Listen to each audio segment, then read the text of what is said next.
São Paulo perde novamente para a LDU e está eliminado da Libertadores. O próximo adversário do Ceará, na segunda-feira, vem muito pressionado para enfrentar o Vozão, né, Douglas? É isso, vamos falar sobre isso e também sobre essa questão de treinadores, esse troca-troca de treino. Ficou estranho, né? Isso. Ficou estranho. Sai e volta, sai e entra treinador, ficou estranho de novo. Meu Deus. Estão saindo treinadores aí. Estão saindo treinadores do Campeonato Brasileiro, estão sendo demitidos, ou uns também, outros pedindo demissão e desculpando rede social, pressão da torcida. Achei interessante trazer fatos curiosos, né? Vamos falar sobre isso também. Vamos falar sobre isso, até porque Léo Condé, cara, se tornou um dos 7 treinadores da Série A que ainda não saiu, né? Assim, e a gente espera que não saia. Tomara que não saia, porque aí é um bom sinal pro Ceará nessa temporada. Chegou nesse vídeo, deixa o like, compartilha, manda pra geral. Quem puder, seja membro BPR. E você também já chega no site da Nation, cara. Use nosso cupom BPR10 para 10% de desconto. Camisas como essa, ó, você tem aí com qualidade de um produto sensacional que é a Nation BPR10. Não esquece, tá? Usa o nosso cupom e vamos pro vídeo.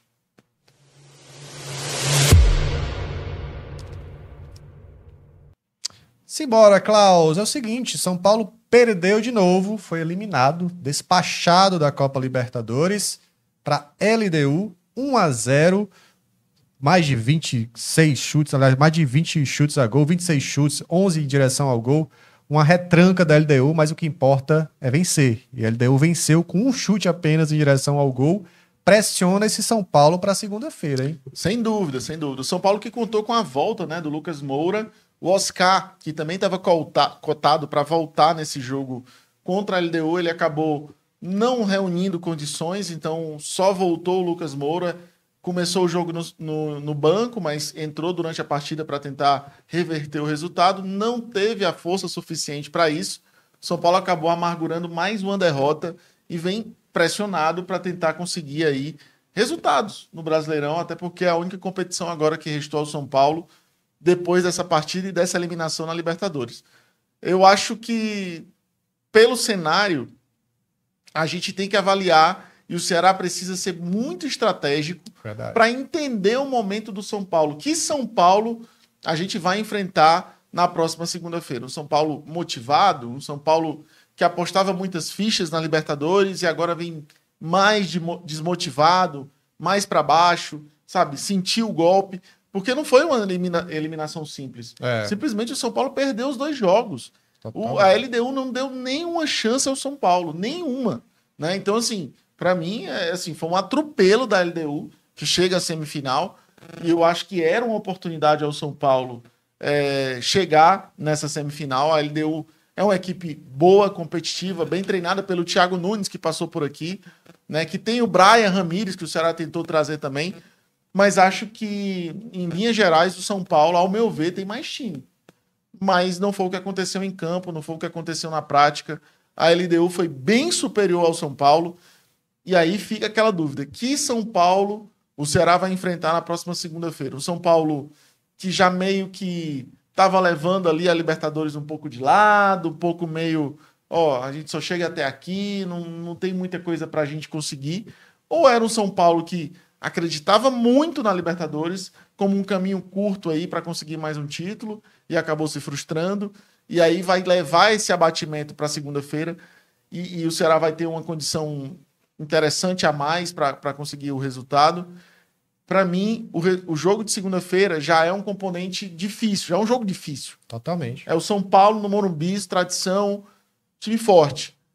Mas que São Paulo a gente vai enfrentar, para mim, é o ponto de interrogação para a próxima segunda-feira. Um São Paulo que não se importou muito com a derrota ou um São Paulo que vem pressionado e abatido pela eliminação? Esse, para mim, Douglas, é o ponto de interrogação para essa partida que é muito, muito importante para o Ceará. Vai ser uma semana de 3 jogos, praticamente. São Paulo na segunda, Vitória na quinta e o Santos no domingo, aqui na Arena Castelão. Jogos importantíssimos aí. 3 jogos, 9 pontos em disputa em 7 dias. Vai ser puxado. vai ser muita emoção para o torcedor do Ceará, que se Deus quiser, que a gente consiga os resultados, que a gente seja competitivo e seja muito estratégico.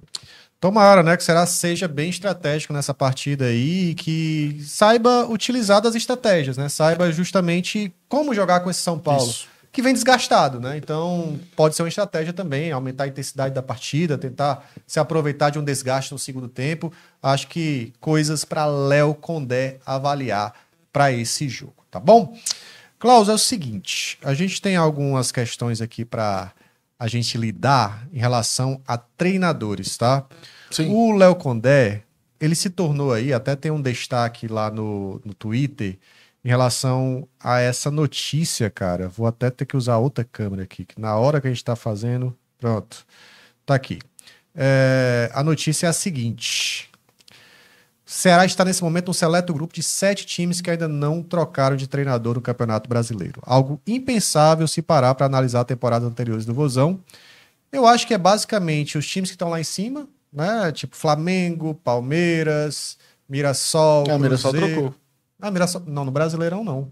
Ah, ele tá falando só de brasileiro? Só no Brasileiro. É. Não trocaram no Campeonato Brasileiro. Então, Red Bull Bragantino, acho que não trocou também.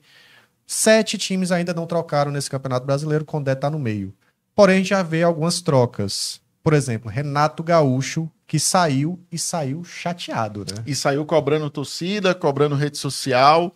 É uma realidade que se impõe, né, para os treinadores, para o ambiente de trabalho do futebol em linhas gerais, não é só para o Renato ou para os treinadores, são para os jogadores também, e são esses que acabam sendo o para-choque dessa crítica da torcida. Né? E é muito difícil para o clube blindar tudo isso, blindar essa pressão que vem das redes sociais, porque a gente acaba esquecendo, e o torcedor acaba esquecendo também, que o cara que errou um passe ou que não foi bem numa partida, no outro dia ele é só um ser humano, né? Que ele tem família, tem seus amigos, tem suas obrigações, seus deveres como cidadão. A rede social ela não quer saber disso, ela quer ser uma avalanche de despejar a emoção que você está sentindo naquele momento por uma frustração. Então, o jogador acaba sendo, e os treinadores também, um para-raio, uma consequência do que se tornou o ambiente do futebol para muitos, né? Eu entendo a situação do Renato, né? O Renato colocou isso como algo em xeque, essa pressão da torcida, essa cobrança. Aconteceu com o Abel Ferreira também, né? Sim. Teve o caso do Abel, bom frisar, porque o Abel venceu o River Plate e na coletiva ele fez questão de lembrar do período difícil que ele teve nessa temporada com o Palmeiras e que a torcida escreveu verdadeiros absurdos ao redor do estádio, pegando o nome do Abel, que para mim é o maior treinador. O Abel Ferreira já é o maior treinador da história do Palmeiras. E ele está sendo muito, ou pelo menos foi, muito criticado nessa temporada, né? E eu acho que o torcedor do Palmeiras não está tendo nem a dimensão do que ele está vivendo hoje com o Abel Ferreira. Seja pela arrogância, seja pela cegueira, sei lá. Mas não é razoável o nível de crítica que o Abel Ferreira recebeu. E ele falou, nunca esqueci das críticas que eu recebi. Então, assim, Abel, Renato, essa cadeia de pressão que os treinadores vão sentindo, é onde a gente tenta, de alguma forma, ponderar com o torcedor, ponderar com todo mundo que fala sobre futebol, de que tem que ter um controle, sabe, da maneira como você coloca as coisas, né? Porque não somos nós que vamos lá na rede social do treinador, do jogador atacar. Mas é o fato da gente estar aqui sendo ríspido que provoca rispidez na audiência, provoca um torcedor a ficar mais revoltado, porque não é... Pode ter certeza, não foi o cara do Fluminense, o influencer do Fluminense, que foi falar alguma coisa no Instagram do Renato Gaúcho, mas foi o cara que ouviu aquele cara falando e foi lá detonar o Renato Gaúcho. É verdade. Entendeu? Então a gente tem que saber colocar as coisas para que a gente não seja ver toda essa coisa que naturalmente já existe. Tem muito torcedor do Ceará que não gosta da maneira como a gente fala, porque a gente não é muito ácido, porque a gente não... Porque isso traz consequência para a instituição. E a gente vem falando disso há todo o tempo que a gente está aqui no BPR. A maneira como a gente coloca as coisas reverbera negativamente ou positivamente dentro do clube. E assim, sendo bem sincero, o que vem das redes sociais, Douglas, eu acho que os clubes precisam reduzir esse impacto interno. É verdade. Porque ele é emocional, ele é passional demais, ele é desproporcional demais. Então, o clube, os treinadores, as pessoas não podem perder as estribeiras com essa passionalidade que é o futebol. Senão você não faz nada. Eu queria até passar esse trechinho aí do Renato, que ele pede, né, a demissão. Sim. Aliás, ele anuncia que pediu a demissão, né? Time da cabeça dele. Então, eu sempre procurei fazer o melhor possível pelo clube, em todos os sentidos, em todas as competições. Infelizmente, nós temos hoje uma competição, mas estamos muito bem no Campeonato Brasileiro e estamos muito bem na Copa do Brasil.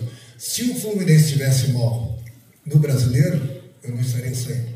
Como o Fluminense também, vou sair para descansar minha cabeça e deixar alguns gênios da internet continuar falando sobre futebol, já que entende pra caramba.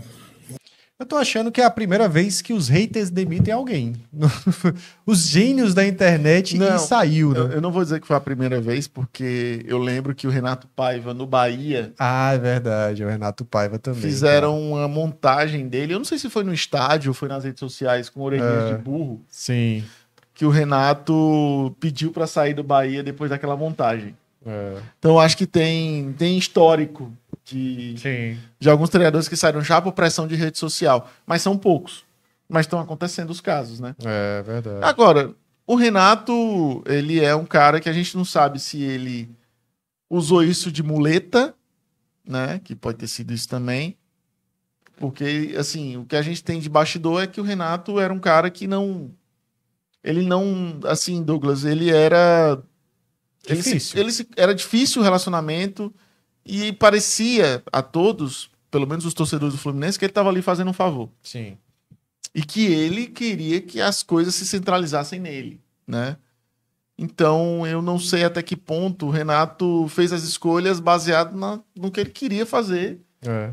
ou que ele já estava a fim de fazer, e aí usou uma muleta para sair fora. O Renato- fato é que o Fluminense está sem treinador, né? O Renato que, inclusive, barrou a saída do Paulo Baia só por birra, por muito tempo. Isso. O Ceará já estava acertado e tal, mas o Renato, por birra, não Porque vai a sair não. negociação não passou por Não ele. tinha passado por ele ainda. Ele, não, então eu vou levar ele aqui e vai jogar comigo. Pronto. Aí ele poderia ter vindo bem antes, poderia estar ajudando o Ceará bem antes, sim. mas atrapalhou isso. Aí no final das contas, o Paulo Baia acabou chegando, né? Aqui no Lembrando Ceará. que o Paulo Baia não é igual o caso do Matheus Bahia. Contra o Fluminense, o Paulo Baia vai poder jogar, né, Renato? Pronto, é verdade. Se bem que o Renato já foi-se, né? E agora é o Zubeldia, Mas a lei do ex existe pra corrigir. É, tem isso.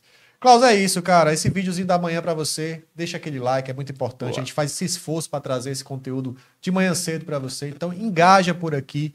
Tamo junto e até a próxima, Klaus. Valeu, Douglas. Obrigado a todo mundo que colou nesse vídeo. Ó. E você que ficou até o final, lembre-se, deixa o like, deixa o hype e comenta nesse vídeo que é muito importante pra gente não cair de engajamento. Contamos com você.